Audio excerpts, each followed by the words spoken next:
turn to Hebrews, the 11th chapter. Just one verse that says so much. Verse 7.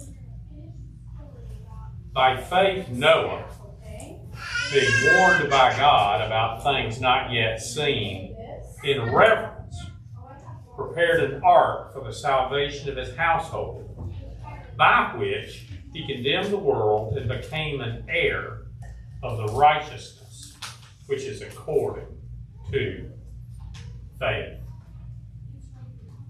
We learn much about Noah from the book of Genesis, beginning at the very end of chapter 5 and going through the end of chapter 9. We learn about Noah, how God called him, the building of the ark, the flood which destroyed all that were not in the ark, and ultimately the reestablishment of creation through the remnant. I encourage you, if you haven't done so recently, take just a few minutes this afternoon and read Genesis 5:28 through 9:29. I'm not going to try to detail everything therein. We wouldn't have enough time. But one thing I want you to notice is that Noah, just like his great-grandfather Enoch, who we talked about last week, walked with the Lord, Genesis 6:9. God chose Noah to build his ark to save a remnant from the flood. And as a result, Hebrews, the 11th chapter, verse 7, Noah became an heir of the righteousness which is according to faith. Excellent. A lot of facts, a lot of history, very interesting. But what does that have to do with us today? What lessons can we learn from the life of Noah? I'm glad you asked that question, because surprisingly enough, I have an answer. I think the first lesson we can learn is that we must act on faith. If you look at our text, our one verse, we're told that Noah was warned by God about things not yet seen. Focus on that for a moment. Noah had never seen a flood before. Noah likely had never seen rain before. The word tells us that the earth was watered by a mist. And so when God explains to Noah, and we don't know completely what detail God went into,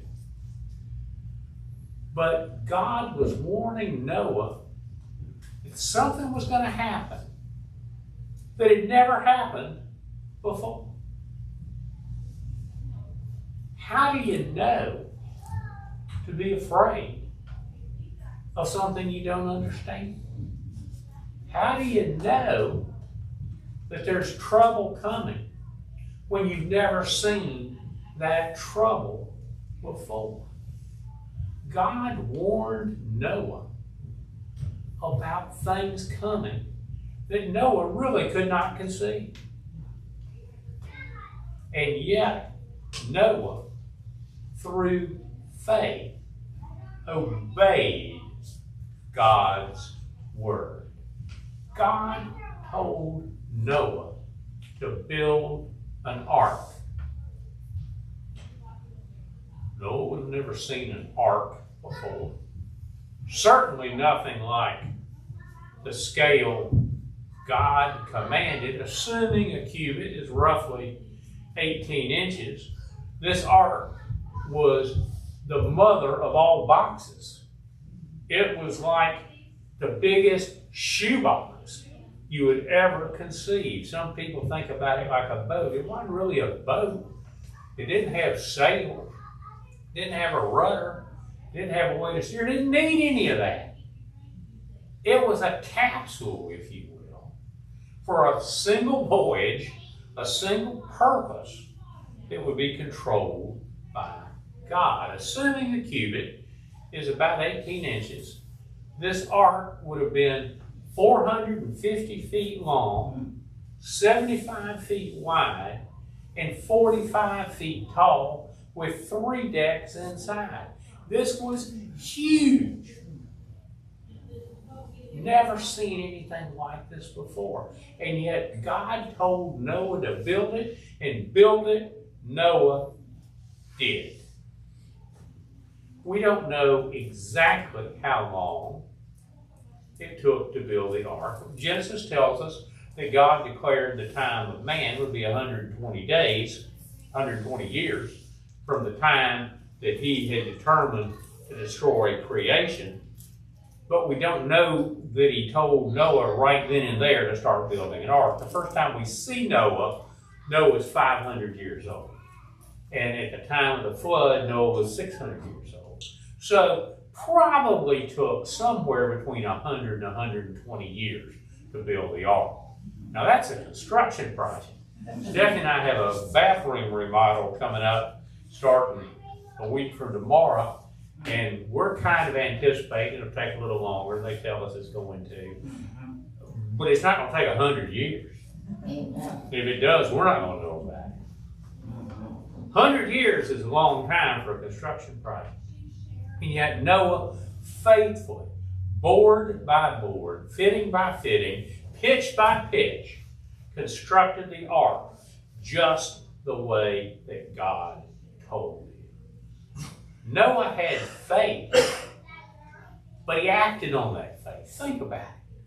Noah believed that there was a flood coming, even though he probably didn't even really know what a flood was. Noah believed that God would save him and his household from this destruction. And if Noah would have just sat around, pat himself on the back for his belief, for his faith, Noah would have been swept up in the flood just like everybody else. Noah had faith, and Noah acted on that faith. Noah built the ark. But let's take it one step further. Once the ark was built, once the ark was finished, 7 days before the events, God says it's time, and we always say get on the ark. Probably better, get in the ark, but let's don't argue about a preposition. Load up, God said in so many words. And not just you, but this menagerie of animals. Get them all on the ark. Get them all in the ark. Noah had faith that God was going to keep his word. Noah had faith that God was going to keep his promises. Noah had faith that the ark would provide salvation for him, for his family, for the animals that were being put on the ark. But guess what? Noah still had to get in the ark. Noah could have sat around and looked at the ark and said, that's a good looking ark. Now, good question, compared to what? It was the only ark. But Noah could have said, look at this. What a project. Look what I did. Look what I constructed. This thing will survive the flood. But Noah still had to act on that faith. Noah had to get in the ark. And if you'll remember, we started this sermon series a few weeks ago. I told you that really the theme of Hebrews 11 is faith. I mean, if you've ever been to a Bible school or if you've been to VBS or you've said any sermons, Hebrews 11 is the faith chapter. Yes, it is, no doubt. But I'm suggesting that as we study through, preach through Hebrews 11, what we're really seeing is a blueprint for how to please God. And as we look at lessons from Noah that we can apply to our lives today, The first one is that we must act on our faith. Then and now. Faithful actions please God. Second lesson I think we can learn from the life of Noah is that active faith, faith in action, is going to invite ridicule. We say things today, and maybe I say them sometimes, that are hyperbole, they're exaggerations, that, they may not be literally true. I've told you that a million times. Somebody got it. That's the example. Things have never been as bad as they are today. Oh yeah, they have. Things are bad in a lot of ways today. Maybe what we're saying, for some of us who are older, is things are worse now than we remember them being 50 years ago or 60, 70 years ago. But things have absolutely been worse than they've been today. Think of the time of Noah. Noah lived in a time of really unequaled wickedness. Look at Genesis 5th chapter, verse 5. Then the Lord saw that the wickedness of mankind was great on the earth, and that every intent from the thoughts of their hearts was only evil continually. It was bad. These were wicked, wicked people. Wicked to the point that God had determined to destroy His creation. They didn't honor God. They didn't worship God. They didn't fear God. And if you're building a 450-foot box and you're doing it about 6,000 years ago, and you're doing it in an arid land that doesn't get a lot of rain, maybe it never gotten rain, that's going to be an attention getter. People are going to notice. Neighbors are going to stop by and say, "What are you doing?" Noah, pretty big box. What are you going to do with it? Well, God has told me that He's going to send a flood and it's going to destroy the world.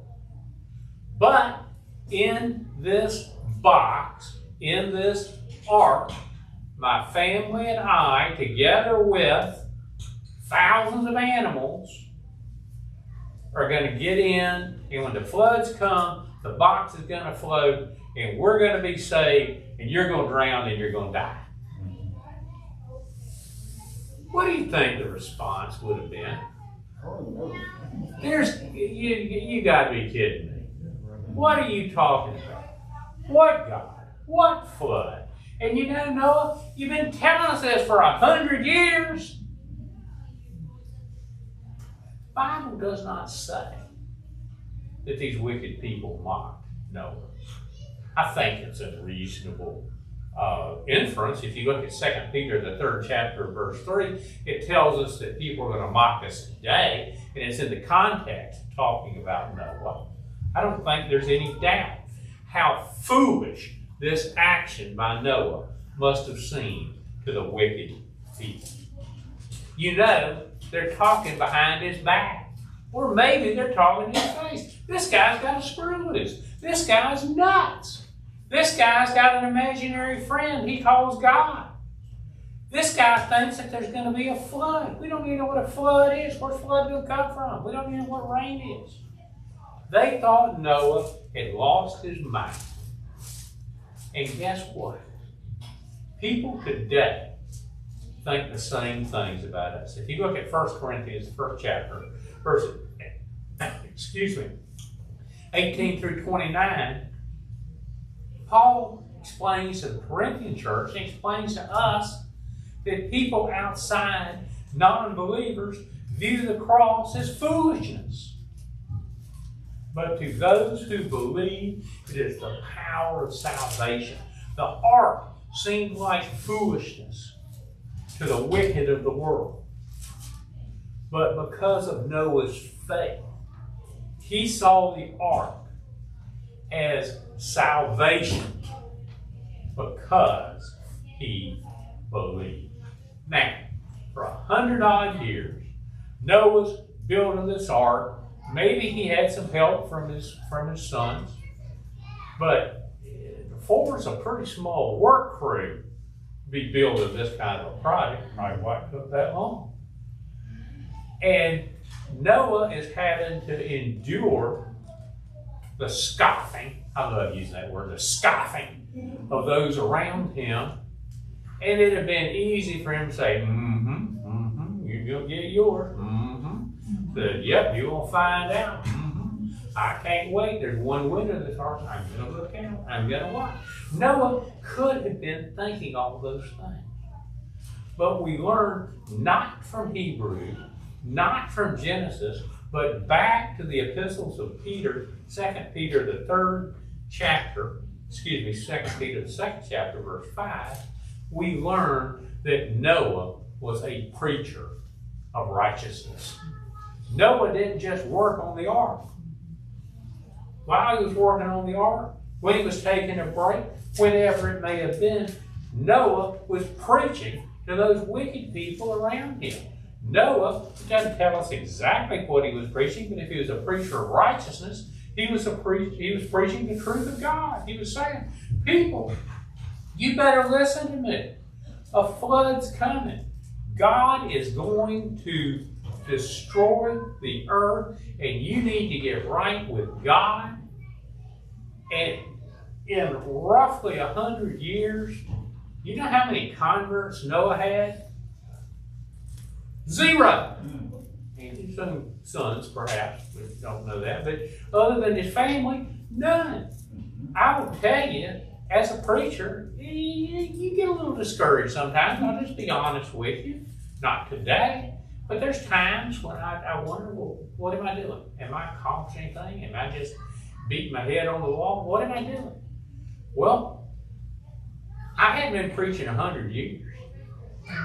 And I've been blessed on multiple occasions to be used by God to lead people to the Lord. I've been privileged to take statements of faith. I've been privileged to baptize people into Christ. Noah didn't enjoy any of that. And yet he remained faithful, and until the day that God closed him in that ark, and the Word tells us that God himself shut the door, Noah continued to be faithful. And he was preaching to those very people who were ridiculing him. Nobody likes to be made fun of. Nobody likes to be picked on.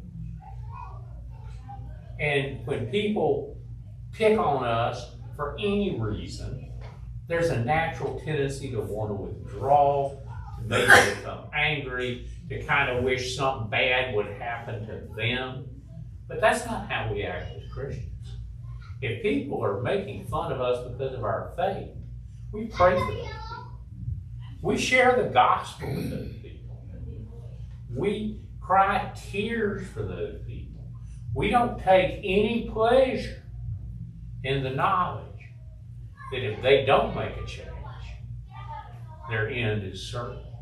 So, a couple of lessons that we've learned already from Noah. Number one, if we have faith, we want to act on that faith. And number two, that when we have an active faith, we may be ridiculed. We can't control what other people do, what other people say, but we can control how we respond to that. And the third lesson that we've learned, and I want you to really, really focus on this. I don't want you just to be thinking, oh yeah, that's logical. I see where people are going here. I want you to really think about it. I want it to sink in. I don't want it just to hit you intellectually. I want it to hit you emotionally. The third lesson we learned is that God's judgment is certain. Judgment. God's judgment is certain. Let's look, and I'm going to take a minute to read several verses. Genesis, the 7th chapter, verse 21 through 23. And you see how it's almost repetitious. So we don't make any mistake. Heads up, get this, listen. So all creatures that moved on the earth perished. Birds, livestock, animals, and every swarming thing that swarms upon the earth, and all mankind, of all that was on the dry land, all in whose nostrils was the breath of the Spirit of life, died. So he wiped out every living thing that was on the face of the land, from mankind to animals, to crawling things, and the birds of the sky, and they were wiped out from the earth, and only Noah was left, together with those that were with him in the ark. Judgment to come, just like the judgment in the day of Noah, is going to come on God's perfect timing. 2 Peter, the 3rd chapter, verses 3 through 10. Peter uses the example of Noah to help people understand that God's judgment is certain. Peter explains that just like in the days of Noah, people were mocking, people were scoffing, people were thinking the cross is foolishness. And people say, well, you know, you keep saying judgment's coming. Well, everything's all the same. Your granddaddy said it, and your daddy said it, and now you're saying it, and it hadn't happened, so it's not going to come. And Peter says, oh, you poor, poor soul. You poor soul. He says, you don't understand. God's not bound by time like we're bound by time. A day is like 1,000 years, 1,000 years like a day with God. I will tell you exactly when Jesus is coming back. Got your attention? I said, yeah, I want to hear that. You want to know exactly when Jesus is coming back? When God says it's time. Not before, not after. I don't know if that will be tomorrow. I don't know if it'll be 1,000 years from tomorrow. I don't know when it's going to be. But it's going to be on God's timing, because God's timing is always perfect. God declared judgment in Noah's day 120 years before judgment was executed. But that flood came, the rains fell down, the floods came up, the eruptions of the earth, the geysers you can almost see in your mind's eye happening, occurred at exactly the right day, at exactly the right hour, at exactly the right moment, declared by God. And Jesus uses that as an example in the 24th chapter of Matthew to talk about his own second coming. And he tells us that final judgment will be just like, and that's a quote, just like the days of Noah. Just when people least expect it. When people are just going about their business, when people are working in the fields, and in our days, working in the store, or hanging out at your house, or driving down the road in your car, whatever you're doing, when God says it's time, time is going to end. God's judgment is certain. And like the ark was salvation for Noah, Jesus is the only way to be saved today. Read carefully in the chapters I gave you in Genesis and check and see if I'm right about this. But if you read carefully, I think you're going to see there's only one door. Only one in the ark. You know, if I was building a boat by my design, 450 feet long, I'd probably want 2 or 3 different. No, exactly one door. There was one way into the ark. Only one. If Noah wanted to be saved from the flood, he had to go through the one door that God provided. Jesus tells us that he is the way, the truth, and the life, one. And no one comes to the Father but by him. So I think the third lesson that we learned, and maybe even the most important, is if we want to be saved, we go through the one door that God has provided, and that's Jesus Christ. Be ready. Our hymn of invitation.